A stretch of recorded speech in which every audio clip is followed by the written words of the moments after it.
bang magkaroon ng sariling negosyo pero hindi mo alam atitin paano ako mag-uumpisa? May mga bagay ba ako na dapat alamin, dapat paghandaan? Yan ang katanungan ng isang kagaya mo na gustong magkanegosyo. Aba, syempre yan ang sasagutin at titintin. Saktong-sakto, bagay na bagay sa iyo ang topic na ito. Pero bago tayo mag-umpisa, makikisuyo mo na ang inyong palawen, yung tindera. Abay, pwede bang pakisubscribe naman ako? Wala namang bayad yan. At syempre, kung may natutunan ka, nakaka-relate ka dahil pinagdaanan mo ang ganitong sitwasyon dahil may tindahan ka na ngayon, paki-like naman ang aking video mga kasari. Mag-comment ka na rin mga kasari, no? Ng iyong mga pinagdaanan sa iyong pagnenegosyo. At syempre, kung hindi kayo busy, paki-share naman ang munting channel na Titintin. At eto na, umpisahan na natin ang Real Talk, masaya at mainit-init pa nating chismis.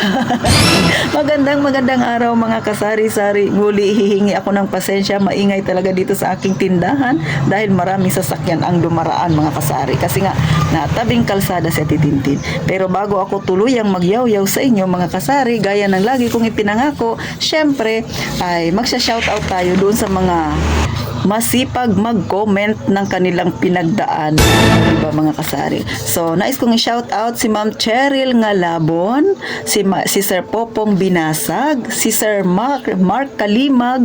Oh, laban lang sir, kagaya mo, inaalat-alat din minsan si Ate Tintin dahil tumal is real talaga mga kasari. Shout out din kay Jebel Fabila. Gaya ng sabi mo, ma'am, ako rin, parehas tayo, wala akong pakialam sa mga kakumpetensya kong nagsusulputan. Basta ako nagtinda. Basta tayo, masaya tayo sa pagtitindahan. Next, syempre, shout out din kay Ma'am Jerbilyn Labor, 26. Kay Ma'am Ellen Pilar na always na nag-comment. Shout out sa iyo, Ma'am Ellen Pilar.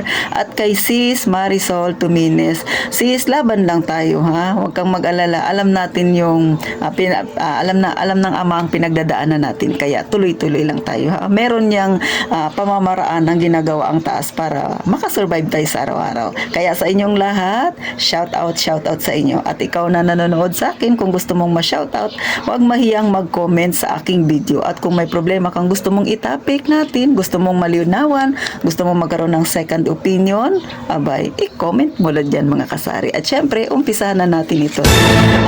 Gaya ng intro ni Ate Tintin, isa ka ba sa gustong magkaroon ng negosyo dahil matagal mo ng pangarap ito, dahil sawang-sawa ka na maging empleyado, kagaya ni Ate Tintin, dati rin akong empleyado, dati akong security guard, mga kasari, so nakakapagod talaga ang buhay empleyado. Pero syempre, kung pagtitindahan ang gusto mo, eto yung mga tips na ibibigay ni Ate Tintin. Sana maging check ito lahat sa iyo bago mo pasukin ito. So ano ba ang sinyalis na handang-handa ka na talaga sa pagkakaroon ng negosyong kagaya ng sari-sari store? Lalo na kung ikaw ay kagaya kay Ate Tintin, mag-isa lang, iyo lahat. O, diba? Simula sa pamimili, opening ka hanggang closing, kung sakasakaling magtatayo ka na, yan ang magiging mundo mo, ay eto dapat ang malaman mo mga kasari. Number 1, dapat, isa sa sinyalis na ikaw ay handa na talaga, syempre may puhunan ka. Pero hindi natin pag-uusapan kung ang puhunan mo ay maliit o malaki. Ang sabi lang ni Ate Tintin, dapat may puhunan ka. Mas mainam sana kung ang puhunan mo ay medyo maganda ang naipon mo mga kasari. Pero kung ang naipon mo ay pwede nang pangsimula ng pagninegosyo, why not? Diba mga kasari? Basta may puhunan ka. Kumbaga, desidido ka na napasukin ang ganitong larangan ng negosyo mga kasari.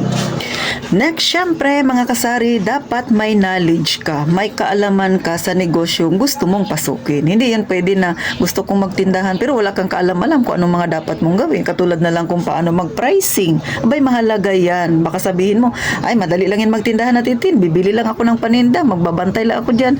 Kung yan ang pag-usapan mo, kung magbebenta ka lang, ay hindi. Maraming gagawin ng isang tinderang kagaya natin mga kasari. Kahit gaano pa kalit ang iyong negosyong itinayo.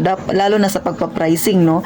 Madali lang mag-pricing. Pero ang tanong, babalik pa ba si customer sa'yo pagkatapos mong mabentahan siya ng iyong produkto? Kasi nga baka mamaya overpricing ka o kaya naman, baka naman malugi ka dahil sobrang baba ng iyong pagpatong sa presyo ng iyong paninda. O, di ba mga kasari? Kaya hindi basta-basta lang na pasukin mo isang negosyo nang wala kang kaalam-alam. Kaya sa mga gustong pasukin yung ganitong klase ng pagninegosyo, tama yung ginagawa ninyo na nanonood mo na kayo ng mga video, nanonood kayo kay Ate Tintin at sa iba pa na nagbablog ukol sa pagtitindahan. Kasi bago nyo pasukin ito, dapat kahit papano mayroon na kayong kaunting kaalaman. Kasi pag nandyan na, madali na lang yan mga kasari, no? Ang isang katulad, di ba, kapag nagda-drive ka, kung wala kang alam, mahirap talaga mag-drive. Pero pag marunong ka na, abay, masarap mag-drive, o di ba? Marami kang mapupuntahang lugar. So, ganun din sa pagtitindahan. Pag marunong ka sa lahat ng bagay, mas madali mong mapapalago, mapapalaki ang iyong negosyo. So, ganun lang kasimple, dapat talaga may kaalaman tayo bago natin pasukin ang ganitong negosyo. At kahit saang negosyo, dapat may alam tayo mga kasari. Kahit kaunti, at least meron ka ng alam. O, di ba? Next, syempre, mga kasari, pangatlo na dapat mong paghandaan, dapat handa ka sa pagbabago. Handa ka mag-risk. O, bakit? Hindi pwede na nagtindahan ka, ay, ito yung mga sinauna pa ring style ang alam mo. Dapat sa pagbabago, may alam ka rin. O, di ba? Katulad ng nauuso na yung Paymaya, yung GCash, maraming mga nagsusulputan ngayon na pwede nating idagdag sa ating tindahan.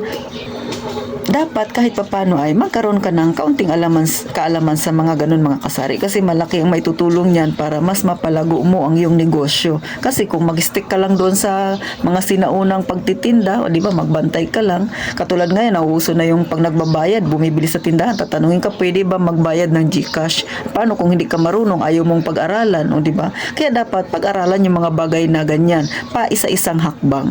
O handa kang mag-risk mga kasari, kasi isa yan sa makakatulong sa atin, no? Dapat marunong tayong makipagsabayan kasi usong-uso na yan. Mamaya ikaw nananatili ka pa rin sa sinauna. Yung mga kakompetensya mo ang layo-layo na ng agwat sa'yo. So, maiiwan ka mga kasari. Ang mangyayari niyan ay hindi mo kaagad mapapalago ang iyong tindahan.